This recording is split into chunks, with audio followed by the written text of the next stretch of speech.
ମାନେ ଏବେ ସିଟି ଏବଂ ବିଇଡି ଏକ୍ଜାମରେ ଟିଚିଂ ଆପ୍ଟିଚ୍ୟୁଡ଼ରୁ ଆସୁଥିବା କିଛି ସିଲେକ୍ଟେଡ୍ କ୍ୱେଶ୍ଚନ୍ ଡିସ୍କସନ୍ କରିବୁ, ଯାହାକି ଆପଣମାନଙ୍କ ପାଇଁ ବହୁତ ଇମ୍ପୋର୍ଟାଣ୍ଟ। ଆପଣମାନେ ଯଦି ସିଟି ଏବଂ ବିଇଡି ପାଇଁ ସିରିୟସଲି ପ୍ରିପେୟାର ହେଉଛନ୍ତି, ତାହେଲେ ଭିଡ଼ିଓଟିକୁ ପ୍ରଥମରୁ ଶେଷ ପର୍ଯ୍ୟନ୍ତ ଦେଖନ୍ତୁ, କାହିଁକିନା ଏଥିରେ ଏମିତି କିଛି କ୍ୱେଶ୍ଚନ୍ ଅଛି ଯାହାକି ପ୍ରତିବର୍ଷ ଆସୁଛି। ଆପଣମାନେ ଯଦି ପ୍ରତିଦିନ ଏହିଭଳି ଭିଡ଼ିଓ ଦେଖିବାକୁ ଚାହୁଁଛନ୍ତି, ତାହେଲେ ଆମ ଚ୍ୟାନେଲକୁ ସବସ୍କ୍ରାଇବ୍ କରନ୍ତୁ ଏବଂ ନୋଟିଫିକେସନ୍ ବଟନକୁ ଅନ୍ କରି ରଖନ୍ତୁ, ଯାହାଫଳରେ ନେକ୍ସଟ ଭିଡ଼ିଓ ଯେତେବେଳେ ବି ଅପଲୋଡ଼ ହେବ ଆପଣ ଜାଣିପାରିବେ ଏବଂ ଆପଣଙ୍କ ଏକ୍ଜାମ ପାଇଁ ପ୍ରିପାରେସନ୍ ମଧ୍ୟ ହୋଇପାରିବେ। ତେବେ ଚାଲନ୍ତୁ ଆଜିର କ୍ୱେଶ୍ଚନ୍ ଆନ୍ସର୍ କ'ଣ ରହିଛି ଡିଟେଲ୍ସ ଡିସ୍କସନ୍ କରିବା। ତ ଫ୍ରେଣ୍ଡସ୍, ଆଜିର ଫାଷ୍ଟ କ୍ୱେଶ୍ଚନ୍ କ'ଣ ରହିଛି ଦେଖନ୍ତୁ। ମନସ୍ତତ୍ତ୍ୱ ସ୍ନାୟବିକ ଦକ୍ଷତା ପ୍ରଦର୍ଶନରେ ନିମ୍ନୋକ୍ତ ମଧ୍ୟରୁ କେଉଁଟିରେ ପାରଙ୍ଗମ ହେବା ଆବଶ୍ୟକ? ପ୍ରଶିକ୍ଷକଙ୍କ ଦ୍ୱାରା କରାଯାଇଥିବା ଏକ କାର୍ଯ୍ୟକୁ ପୁନର୍ବାର କରିବା, ଲିଖିତ ନିର୍ଦ୍ଦେଶ ମଧ୍ୟରୁ ଏକ ଅଂଶକୁ ପୁନର୍ବାର ପ୍ରଦର୍ଶନ କରିବା, କମ୍ ମନସ୍ତାତ୍ତ୍ୱିକ ଶକ୍ତି ପ୍ରୟୋଗରେ ଏକ କାର୍ଯ୍ୟ କରିବା, ବିନା ସହାୟତାରେ ଏକ ଦକ୍ଷତା ପ୍ରଦର୍ଶନ କରିବା। ତ ଏହାର ରାଇଟ୍ ଆନ୍ସର୍ ହେଉଛି ଅପସନ୍ ସି, କମ୍ ମନସ୍ତାତ୍ତ୍ୱିକ ଶକ୍ତି ପ୍ରୟୋଗରେ ଏକ କାର୍ଯ୍ୟ କରିବା। ନେକ୍ସଟ କ୍ୱେଶ୍ଚନ୍ ଦେଖନ୍ତୁ କ'ଣ ରହିଛି। ନିମ୍ନୋକ୍ତ ମଧ୍ୟରୁ କେଉଁଟି ଦ୍ୱାରା ଶିକ୍ଷକ ଛାତ୍ରମାନଙ୍କର ସମ୍ମାନ ଯୋଗ୍ୟ ହୋଇଥାନ୍ତି? ଘରୋଇ ଟ୍ୟୁସନ୍ କରିବା ଦ୍ୱାରା, ସେମାନଙ୍କ କୃତିତ୍ୱକୁ ନିରପେକ୍ଷ ଭାବରେ ଆକଳନ କରିବା, ସେମାନଙ୍କର ବନ୍ଧୁ ଭାବରେ କାର୍ଯ୍ୟ କରିବା, ସେମାନଙ୍କ ପସନ୍ଦର କାର୍ଯ୍ୟ କରିବାର ସୁଯୋଗ ଦେବା। ତ ଏହା ରାଇଟ୍ ଆନ୍ସର୍ ହେଉଛି ଅପସନ୍ ବି, ସେମାନଙ୍କ କୃତିତ୍ୱକୁ ନିରପେକ୍ଷ ଭାବରେ ଆକଳନ କରିବା। ନେକ୍ସଟ କ୍ୱେଶ୍ଚନ୍ ଦେଖନ୍ତୁ କ'ଣ ରହିଛି। ଶିକ୍ଷାଦାନ ପ୍ରଣାଳୀର ଉଦ୍ଦେଶ୍ୟ ବିଷୟବସ୍ତୁର ସଫଳ ଅବତାରଣା ହୋଇଥିବା ସ୍ଥଳେ ନିମ୍ନ ମଧ୍ୟରେ କେଉଁଟି ଶିକ୍ଷା ପରିଯୋଜନାର ଉଦ୍ଦେଶ୍ୟ ହୋଇଥାଏ? ସଂଜ୍ଞାନାତ୍ମକ ଶିକ୍ଷଣ ପରିବେଶ ସୃଷ୍ଟି କରିବା, ଶିକ୍ଷାଦାନ ଉଦ୍ଦେଶ୍ୟ ସାଧନ କରିବା, ଶିକ୍ଷାଦାନ ପ୍ରକ୍ରିୟାକୁ କ୍ରମାନ୍ୱୟ ଓ ଅର୍ଥପୂର୍ଣ୍ଣ କରିବା, ଉପରୋକ୍ତ ମଧ୍ୟରୁ ସମସ୍ତ। ଏହା ରାଇଟ୍ ଆନ୍ସର୍ ହେଉଛି ଅପସନ୍ ଡି, ଉପରୋକ୍ତ ମଧ୍ୟରୁ ସମସ୍ତ। ପ୍ରଶ୍ନୋତ୍ତର ପରିଯୋଜନାକୁ କ'ଣ କୁହାଯାଇଥାଏ? ସକ୍ରେଟିସ୍ ପରିଯୋଜନା, ସମସ୍ୟା ସମାଧାନ ପରିଯୋଜନା, ପୁନଃ ପ୍ରଦର୍ଶନ ପରିଯୋଜନା, ବର୍ଣ୍ଣନାତ୍ମକ ପରିଯୋଜନା। ଏହା ରାଇଟ୍ ଆନ୍ସର୍ ହେଉଛି ଅପସନ୍ ଏ, ସକ୍ରେଟିସ୍ ପରିଯୋଜନା। ନେକ୍ସଟ କ୍ୱେଶ୍ଚନ୍ ଦେଖନ୍ତୁ କ'ଣ ରହିଛି। ନିମ୍ନୋକ୍ତ ମଧ୍ୟରୁ କେଉଁଟି ସଫଳ ଶିକ୍ଷାଦାନର ଗୁଣବତ୍ତା ନୁହେଁ? ଶ୍ରେଣୀଗୃହରେ ଏକ ଶିକ୍ଷା ଗୋଷ୍ଠୀ ସୃଷ୍ଟି କରିବା, ନୂତନ ଚାହିଦା ସହିତ ଖାପ ଖୁଆଇବା କୌଶଳ ବୃଦ୍ଧି କରିବା, ଛାତ୍ରଛାତ୍ରୀମାନଙ୍କ ଠାରୁ ଶିଖିବାର ଇଚ୍ଛା, ଛାତ୍ରଛାତ୍ରୀମାନଙ୍କ ମଧ୍ୟରେ ପ୍ରତିଯୋଗିତାମୂଳକ ମନୋଭାବ ସୃଷ୍ଟି କରିବା। ରାଇଟ୍ ଆନ୍ସର୍ ହେଉଛି ଅପସନ୍ ଡି, ଛାତ୍ରଛାତ୍ରୀମାନଙ୍କ ମଧ୍ୟରେ ପ୍ରତିଯୋଗିତାମୂଳକ ମନୋଭାବ ସୃଷ୍ଟି କରିବା। ପ୍ରକଳ୍ପ ଭିତ୍ତିକ ପରିଯୋଜନା କିଏ ସୃଷ୍ଟି କରିଥିଲେ? କିଲପ୍ରାକ୍ଟ୍ରିକ୍, ବ୍ରନର, ସକ୍ରେଟିସ୍, ମରିସନ୍। ବହୁତ ଇମ୍ପୋର୍ଟାଣ୍ଟ କ୍ୱେଶ୍ଚନ୍ ଆପଣମାନଙ୍କ ପାଇଁ। ପ୍ରକଳ୍ପ ଭିତ୍ତିକ ପରିଯୋଜନା କିଏ ସୃଷ୍ଟି କରିଥିଲେ?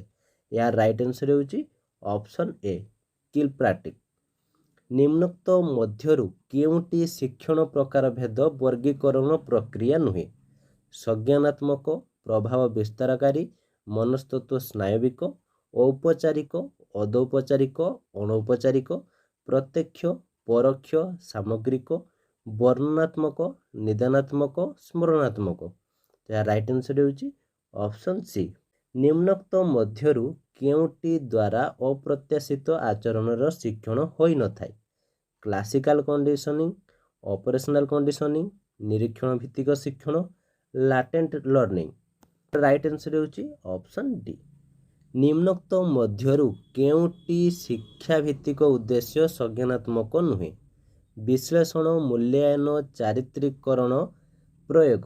ରାଇଟ୍ ଆନ୍ସର୍ ହେଉଛି ଅପସନ୍ ସି, ଚାରିତ୍ରିକରଣ। ନିମ୍ନୋକ୍ତ ମଧ୍ୟରୁ କେଉଁଟି ଶିକ୍ଷାର ମନସ୍ତାତ୍ତ୍ୱିକ ସ୍ନାୟବିକ ଉଦ୍ଦେଶ୍ୟର ଅନ୍ତର୍ଭୁକ୍ତ ନୁହେଁ? ଅନୁକରଣ, ପ୍ରତିକ୍ରିୟା ପ୍ରକାଶ, ସହଯୋଗ, ପ୍ରୟୋଗ। ରାଇଟ୍ ଆନ୍ସର୍ ଅପସନ୍ ବି, ପ୍ରତିକ୍ରିୟା ପ୍ରକାଶ।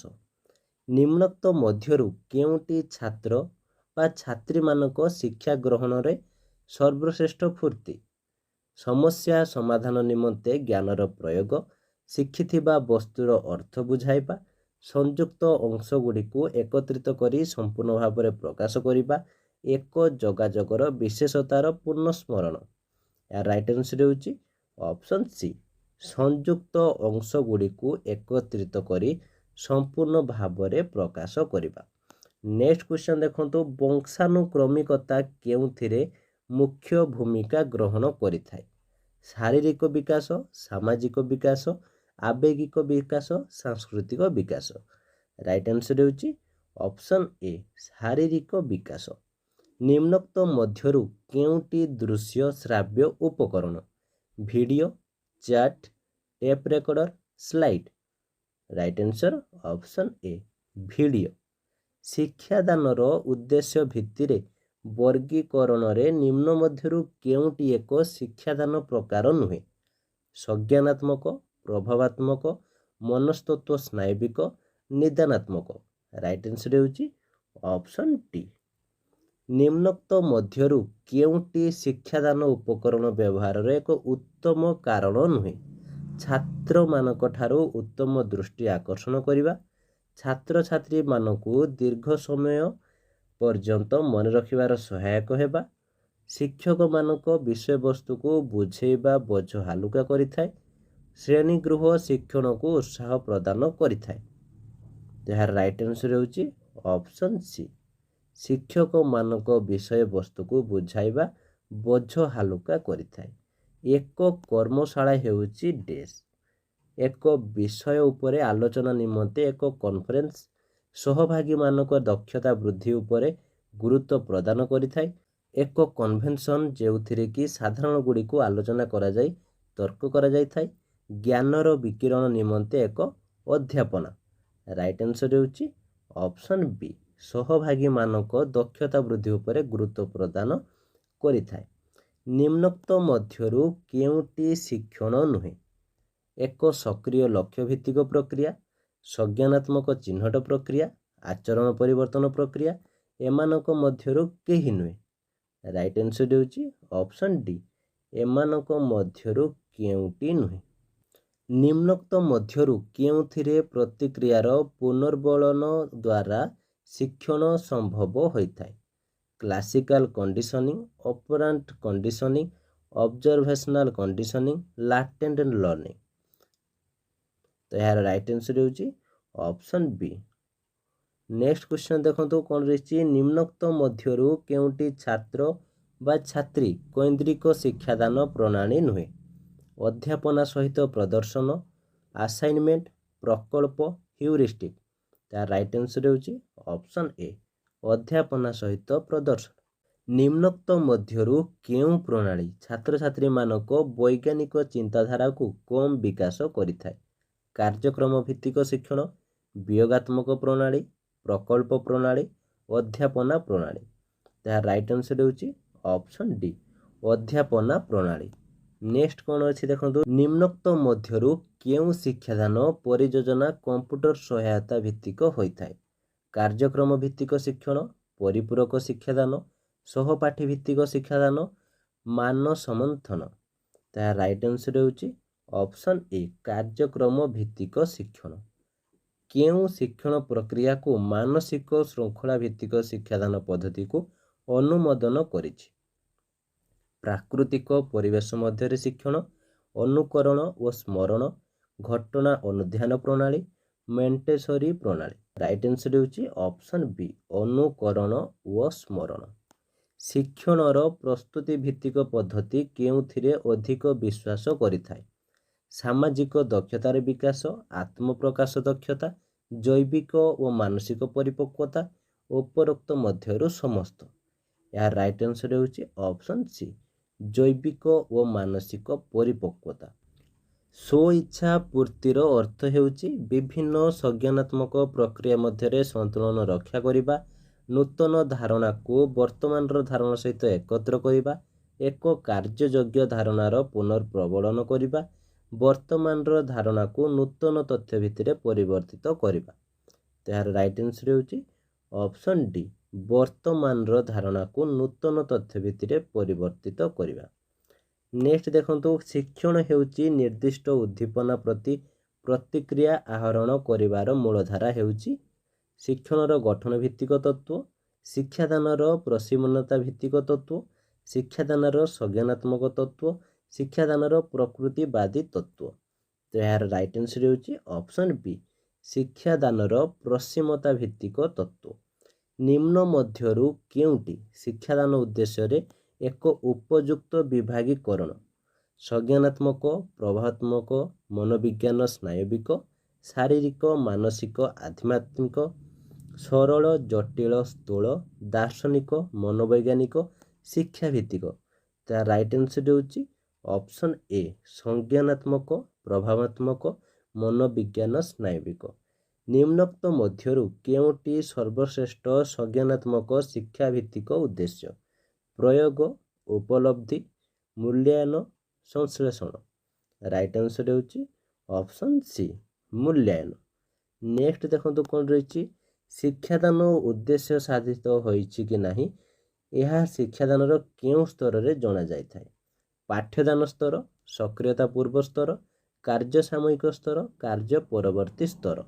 ଏହାର ରାଇଟ୍ ଆନ୍ସର୍ ହେଉଛି ଅପସନ୍ ଡି କାର୍ଯ୍ୟ ପରବର୍ତ୍ତୀ ସ୍ତର।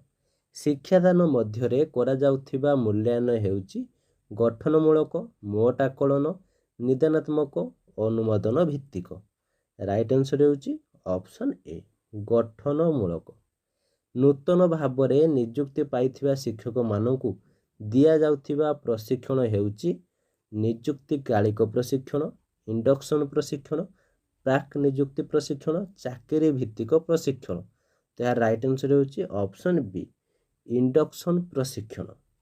ନେକ୍ସଟ କ୍ୱେଶ୍ଚନ୍ କ'ଣ ରହିଛି ଦେଖନ୍ତୁ, ବିୟୋଗାତ୍ମକ ଶିକ୍ଷାଦାନ ପ୍ରଣାଳୀରେ ଛାତ୍ରଛାତ୍ରୀମାନଙ୍କୁ କେଉଁ ଦିଗକୁ ଅଗ୍ରସର ହେବାକୁ କୁହାଯାଇଥାଏ? ସୂକ୍ଷ୍ମରୁ ସ୍ଥୂଳ, ସରଳରୁ ଜଟିଳ, ନିର୍ଦ୍ଦିଷ୍ଟରୁ ସାଧାରଣ, ସାଧାରଣରୁ ନିର୍ଦ୍ଦିଷ୍ଟ। ରାଇଟ୍ ଆନ୍ସର୍ ହେଉଛି ଅପସନ୍ ଡି ସାଧାରଣରୁ ନିର୍ଦ୍ଦିଷ୍ଟ। ସିସିଏ ବିଷୟରେ ନିମ୍ନ ମଧ୍ୟରୁ କେଉଁଟି ଠିକ୍ ନୁହେଁ? ଏହା ବହୁମୁଖୀ ସାମଗ୍ରୀ ଓ କୌଶଳର ବ୍ୟବହାର କରିଥାଏ। ଏହା ବହୁମୁଖୀ ତଥ୍ୟର ଉତ୍ସ ବ୍ୟବହାର କରିଥାଏ। କେବଳ ଔପଚାରିକ କ୍ଷେତ୍ରରେ ଏହା କାର୍ଯ୍ୟ କରିଥାଏ। ଏହା ବ୍ୟକ୍ତିଗତ ଓ ସାମାଜିକ ଗୁଣାବଳୀର ଆକଳନ କରିଥାଏ। ତାର ରାଇଟ୍ ଆନ୍ସର୍ ହେଉଛି ଅପସନ୍ ସି କେବଳ ଔପଚାରିକ କ୍ଷେତ୍ରରେ ଏହା କାର୍ଯ୍ୟ କରିଥାଏ। ନେକ୍ସଟ କ୍ୱେଶ୍ଚନ୍ ଦେଖନ୍ତୁ, ନିମ୍ନୋକ୍ତ ମଧ୍ୟରୁ କେଉଁଟି ପ୍ରତ୍ୟକ୍ଷ ପାଠ୍ୟଦାନ ପରିଯୋଜନା? କାର୍ଯ୍ୟକ୍ରମ ଭିତ୍ତିକ ଶିକ୍ଷଣ, ମାନସ ମନ୍ଥନ, ଗୃହ କାର୍ଯ୍ୟ, ଗୋଲ ଟେବୁଲ। ରାଇଟ୍ ଆନ୍ସର୍ ହେଉଛି ଅପସନ୍ ଏ କାର୍ଯ୍ୟକ୍ରମ ଭିତ୍ତିକ ଶିକ୍ଷଣ। ନିମ୍ନ ମଧ୍ୟରୁ କେଉଁ ଶିକ୍ଷାଦାନ ପ୍ରଣାଳୀ ଛାତ୍ରଛାତ୍ରୀମାନଙ୍କ ଶ୍ରମର ମହତ୍ତ୍ୱ ଶିଖାଇଥାଏ? ବିୟୋଗାତ୍ମକ ପଦ୍ଧତି, ଅଧ୍ୟାପନା ପ୍ରଦର୍ଶନ ପ୍ରଣାଳୀ, ପ୍ରକଳ୍ପ ପ୍ରଣାଳୀ, ଆଲୋଚନା ପ୍ରଣାଳୀ। ରାଇଟ୍ ଆନ୍ସର୍ ହେଉଛି ଅପସନ୍ ସି ପ୍ରକଳ୍ପ ପ୍ରଣାଳୀ। ନିମ୍ନ ମଧ୍ୟରୁ କେଉଁ ପ୍ରକାର ମୂଲ୍ୟାୟନ ଛାତ୍ରମାନଙ୍କ ମେଧାର ପ୍ରମାଣପତ୍ର ପ୍ରଦାନ କରିଥାଏ? ଗଠନମୂଳକ, ମୋଟ, ନିଦାନାତ୍ମକ, ପରମ୍ପରା ଭିତ୍ତିକ। ରାଇଟ୍ ଆନ୍ସର୍ ହେଉଛି ଅପସନ୍ ବି। ନିମ୍ନ ମଧ୍ୟରୁ କେଉଁଟି ସିସିଇ ଅନ୍ତର୍ଗତ ଆକଳନ ନୁହେଁ? ପାଠ୍ୟ ଖସଡ଼ା ଭିତ୍ତିକ ଦିଗ, ସହଶିକ୍ଷଣ ଭିତ୍ତିକ ଦିଗ, ଅନ୍ୟାନ୍ୟ ଦିଗ, ବ୍ୟକ୍ତିଗତ ସାମାଜିକ ଗୁଣାବଳୀ। ରାଇଟ୍ ଆନ୍ସର୍ ହେଉଛି ଅପସନ୍ ବି ସହଶିକ୍ଷଣ ଭିତ୍ତିକ ଦିଗ। ନେକ୍ସଟ କ୍ୱେଶ୍ଚନ୍ ଦେଖନ୍ତୁ କ'ଣ ରହିଛି, ଗଠନ ଭିତ୍ତିକ ଶିକ୍ଷାଦାନ ତତ୍ତ୍ୱ କାହା ଉପରେ ଗୁରୁତ୍ୱାରୋପ କରିଥାଏ? ସମଗ୍ର ଅଭିଜ୍ଞତା, ଉଦ୍ଦୀପନା ପ୍ରତିକ୍ରିୟା ସଂଯୋଗ, ଛାତ୍ର ବା ଛାତ୍ରୀଙ୍କ ମନକୁ ଶୃଙ୍ଖଳିତ କରିବା, ଶିକ୍ଷକ ନିର୍ଦ୍ଦେଶିତ ପାଠ୍ୟଦାନ। ଏହାର ରାଇଟ୍ ଆନ୍ସର୍ ହେଉଛି ଅପସନ୍ ଏ ସମଗ୍ର ଅଭିଜ୍ଞତା। ପୋର୍ଟଫୋଲିଓ ହେଉଛି ଶିକ୍ଷକଙ୍କ ନିରୀକ୍ଷଣ ରେକର୍ଡ, ଛାତ୍ରଛାତ୍ରୀଙ୍କ ବାର୍ଷିକ ପ୍ରୋଗ୍ରେସ୍ କାର୍ଡ଼, ଛାତ୍ରଛାତ୍ରୀଙ୍କ କାର୍ଯ୍ୟରେ ଉଦ୍ଦେଶ୍ୟ ଭିତ୍ତିକ ଏକତ୍ରୀକରଣ, ଶିକ୍ଷକଙ୍କ ଛାତ୍ରମାନଙ୍କ କାର୍ଯ୍ୟ ସମ୍ବନ୍ଧୀୟ ରେକର୍ଡ। ରାଇଟ୍ ଆନ୍ସର୍ ହେଉଛି ଅପସନ୍ ସି ଛାତ୍ରଛାତ୍ରୀଙ୍କ କାର୍ଯ୍ୟର ଉଦ୍ଦେଶ୍ୟ ଭିତ୍ତିକ ଏକତ୍ରୀକରଣ। ନେକ୍ସଟ ଦେଖନ୍ତୁ କ'ଣ ରହିଛି, କେଉଁ ପ୍ରକାର ପ୍ରଶିକ୍ଷଣ ଶିକ୍ଷକଙ୍କୁ ଶିକ୍ଷାଭିତ୍ତିକ ନୂତନତ୍ୱର ଦକ୍ଷତା ପ୍ରଦାନ କରିଥାଏ? ନିୟୋଜନ ପରବର୍ତ୍ତୀ ପ୍ରଶିକ୍ଷଣ, ଇଣ୍ଡକ୍ସନ୍ ପ୍ରଶିକ୍ଷଣ, ନିଯୁକ୍ତି ପୂର୍ବ ପ୍ରଶିକ୍ଷଣ, ନିଯୁକ୍ତିକାଳୀନ ପ୍ରଶିକ୍ଷଣ। ରାଇଟ୍ ଆନ୍ସର୍ ହେଉଛି ଅପସନ୍ ଡି ନିଯୁକ୍ତିକାଳୀନ ପ୍ରଶିକ୍ଷଣ।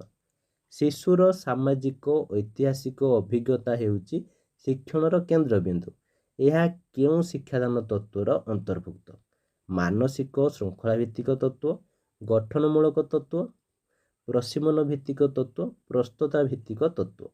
ଏହାର ରାଇଟ୍ ଆନ୍ସର୍ ହେଉଛି ଅପସନ୍ ବି ଗଠନମୂଳକ ତତ୍ତ୍ୱ। तो फ्रेंड्स ए समस्त क्वेश्चन आपको बहुत इंपोर्टेंट।